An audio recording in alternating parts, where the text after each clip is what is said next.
Germans absolutely love potatoes. Hi there, today I'm going to be cooking with two absolute staples of German cuisine, potato and apple. I'm making Kartoffelpuffer, a sort of potato fritter or potato pancake. Quite a mouthful pronouncing that. Try and have a go at that yourself and see how you go. It's basically usually served with an apple sauce. But if you don't want a sweet version, I'm also making a savory dip, which is also very traditional, that will go well with our Kartoffelpuffer. So for this recipe, you're gonna have to subscribe, I know, very smooth, and then get the following ingredients. Of course, you want potatoes and some white onion as well, and some breadcrumbs and flour, a flour of your choice, and last but not least, some nutmeg.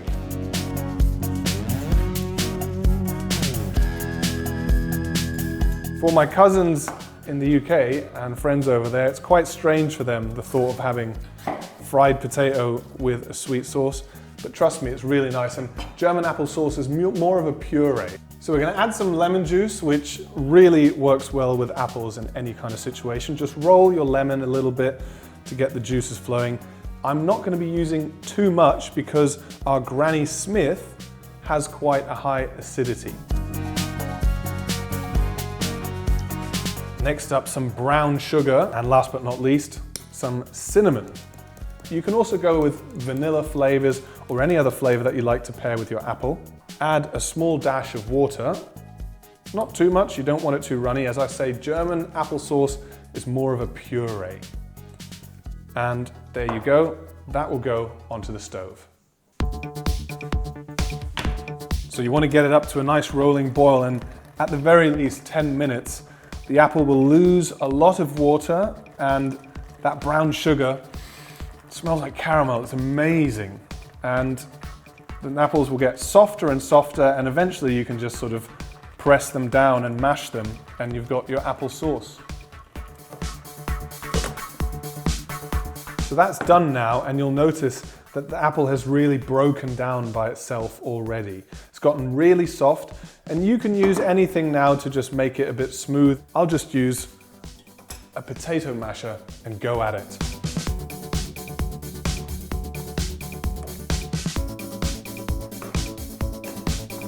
So it should break down really easily, and I like to have it not 100% smooth. You can puree it if you want, but this is more of a homey sort of nice texture, I think. And now all you have to do is let it cool down properly. Germans absolutely love potatoes, and there are loads of different opinions which are most suited for Kartoffelpuffer. When I asked my German aunts and my cousins which one they would choose, I got loads of different answers, so I'm going with my personal favorite, a waxy potato rather than a starchy one, which gives you a bit more bite in your Kartoffelpuffer, a bit more chewy and gooey.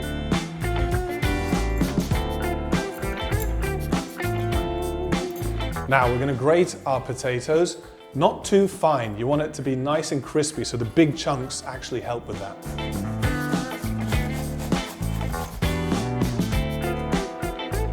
Now I'm going to grate in half of this onion. Use a white onion, and don't worry too much about this being a sweet dish with onion in it. Onion does have an inherent sweet flavor as well, and you're not going to notice it in a negative way at all. Just chop your onion in half. Remove the outer layer of skin and get grating, and try not to cry.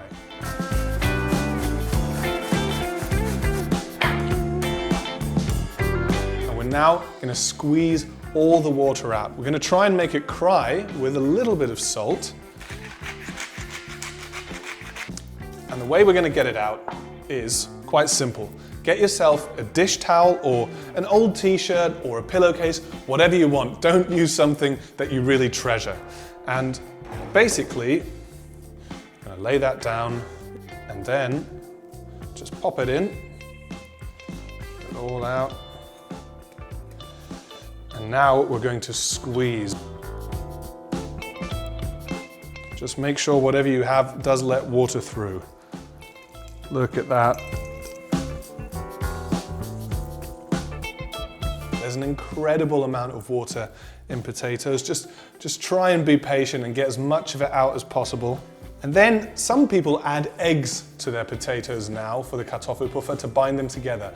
But what I'm going to just do is wait for the starch in this water to drop down, about 5 minutes or so should do, and then just skim off some of the water and add the starch back into the potato, and that way it will bind together with its own ingredient. This is what we're after, huge amounts of starch. Cheers. So this starch is going to be our binding agent, but like I say, you can use egg, and just reintroduce the onion and potato mixture into the bowl. Then you'll need 5 tablespoons of flour. Now, I like to leave out 1 or 1.5 of the tablespoons in favor of some breadcrumbs, because that will give you a little bit of crispiness. So here we go. And if this gets too dry, just re-add some of that potato water.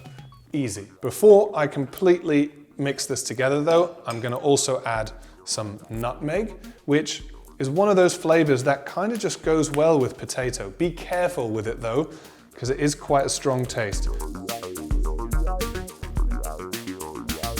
So once you've mixed that together, it's going to get quite nice and sticky. So all you need to do is form a little ball with your hands and then press down on it so you've got a nice even patty.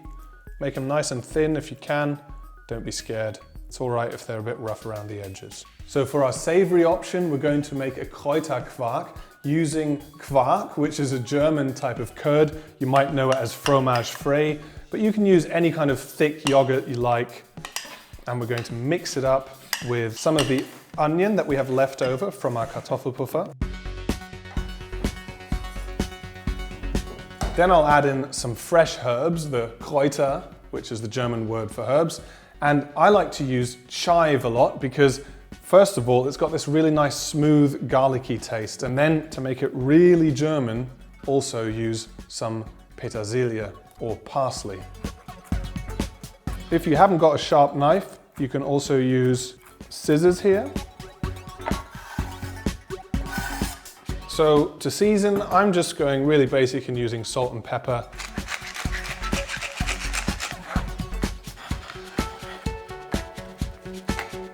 So let's get these fried up in the pan with a decent amount of oil.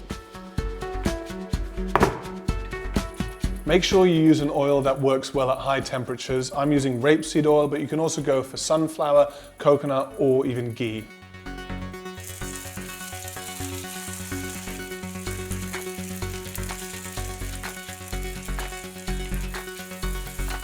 So you can hear it really crackling away in the pan, and all those ridges on the sides are really getting a lot of nice color and crispiness, and that's why we don't grate it too finely. Let me know in the comments if you got the same result. So you've got these beautiful golden Kartoffelpuffer. Outside, you've got real nice crispiness, and inside is the gooiness and the sort of nice bite that I was talking about earlier. I'm just going to pull this apart, and you can see it's sort of very elastic almost in a sense. It's just got this nice sort of texture. So for the traditional version, apple sauce, which has cooled down considerably.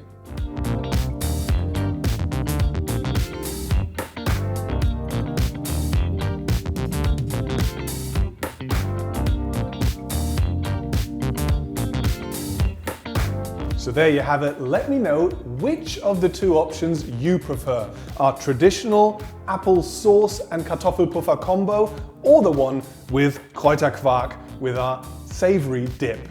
I definitely have to go for the traditional applesauce version. That's what I grew up with, and it's just too good to resist. Subscribe for more German flavors.